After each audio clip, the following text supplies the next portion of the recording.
आपने उत्तराखंड और हिमाचल के मंदिरों में शिव जी की पूजा तो बहुत देखी होगी, लेकिन क्या आपको पता है भगवान शिव से भी सदियों पहले इन पहाड़ों पर एक ऐसे राजवंश का राज था जो इंसान नहीं बल्कि नाग कहलाते थे। ये कोई कहानी नहीं है, यह इतिहास है, एक ऐसा इतिहास जो आज भी गोपेश्वर के लोहे के त्रिशूल पर लिखा है, कश्मीर की झीलों में दफन है और कुल्लू की घाटियों में जिंदा है। आज थर्ड पोल डॉट लाइव में हम आपको ले चलेंगे उस दौर में जब हिमालय पर कत्यूरी या चंद राजा नहीं बल्कि नागवंशी राजाओं का हुक्म चलता था। कौन थे ये नाग राजा? क्या ये वाकई सांप थे या एक योद्धा जाति? और कश्मीर, हिमाचल और उत्तराखंड में उनका साम्राज्य कहां तक फैला था?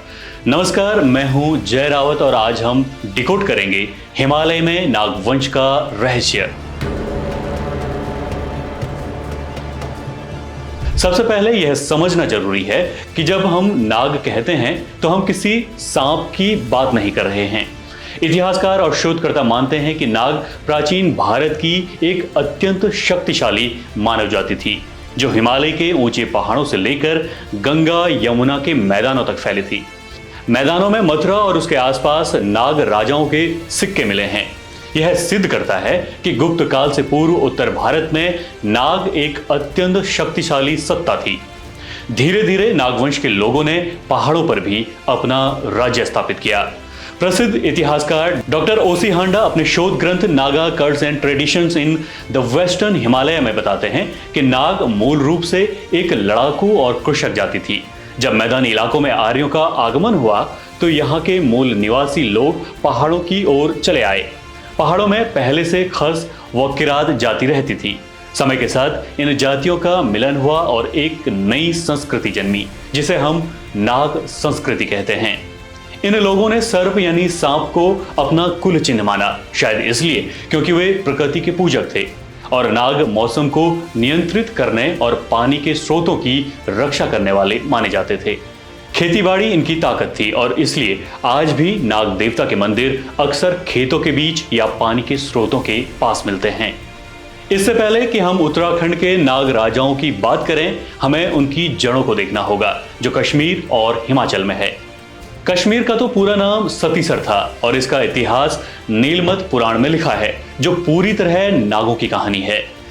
अनंतनाग, बेरीनाग, शेषनाग, कौसरनाग, नीलनाग, नारननाग यानी कश्मीर की हर घाटी का हर दूसरा चश्मा यानी जल स्रोत नागों के नाम पर है, क्योंकि यहाँ नाग पूजक समाज रहता था।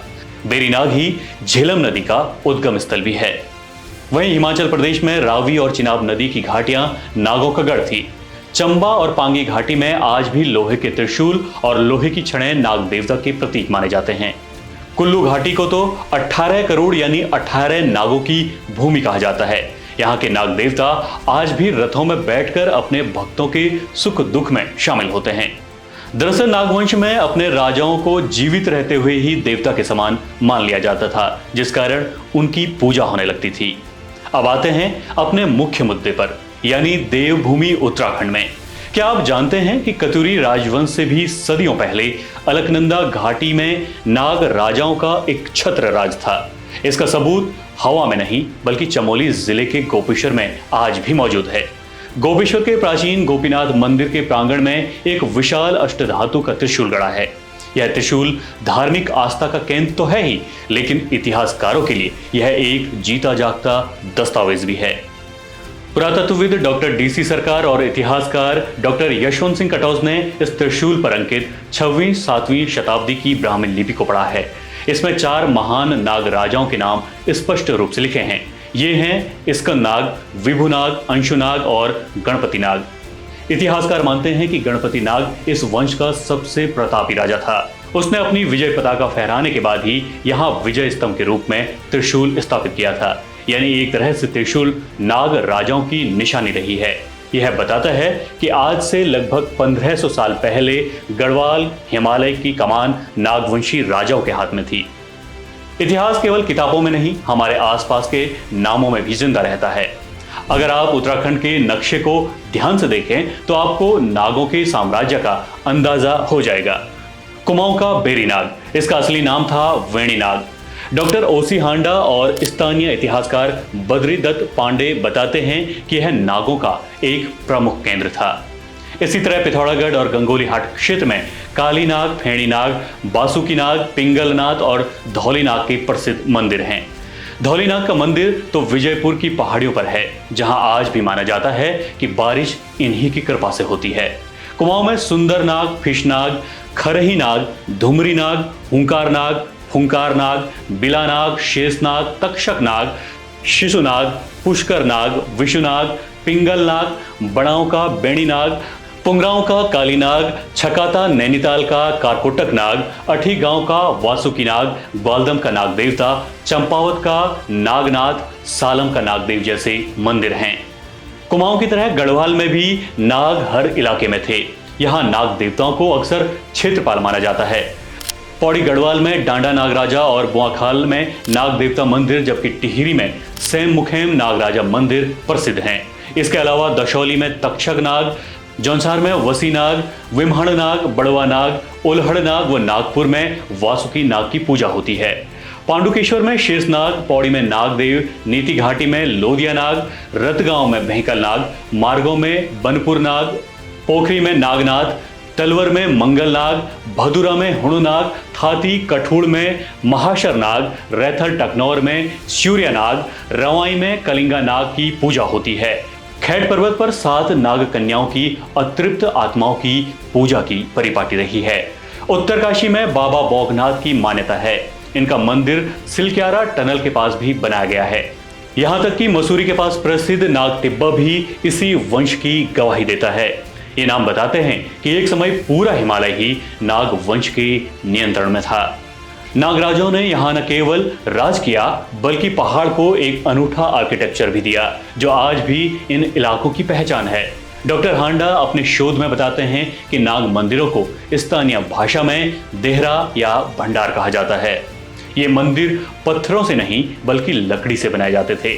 देवदार की लकड़ी पर की गई नक्काशी आज भी जौनसार, रवाई और हिमाचल के मंदिरों में देखी जा सकती है, जो नागवंशीय परंपरा से शुरू होती है। लेकिन इतिहास का एक स्याह पहलू भी है।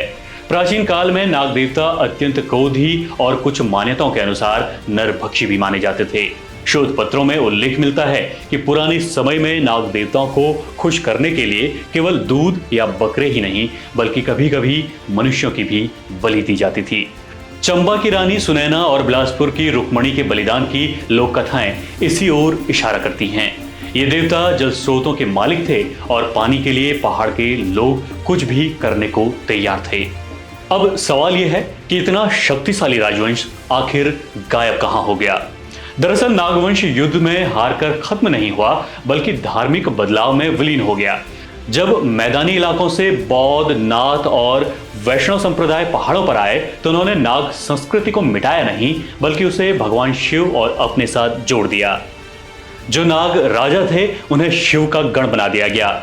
नाग कन्याओं को शक्ति का रूप माना गया। यही कारण है कि आज पूरे हिमालय में शायद ही आपको कोई ऐसा शिव मंदिर मिले जहां नागों की पूजा ना होती हो।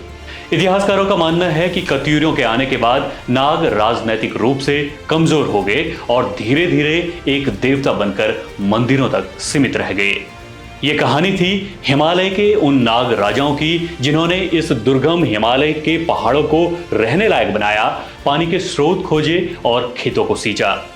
गोपेश्वर का त्रिशूल आज भी शान से खड़ा होकर इसकी गवाही दे रहा है कि यहाँ कभी नागों का राज हुआ करता था।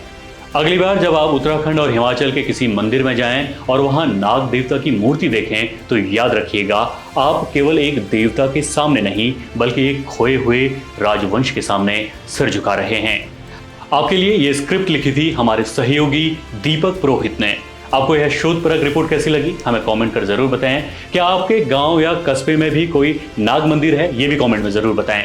हिमालय के ऐसे ही अनसुलझे इतिहास को जानने के लिए thirdpole.live को सब्सक्राइब करना ना भूलें। मिलेंगे किसी और कार्यक्रम में, तब तक अपना ख्याल रखिए। नमस्कार।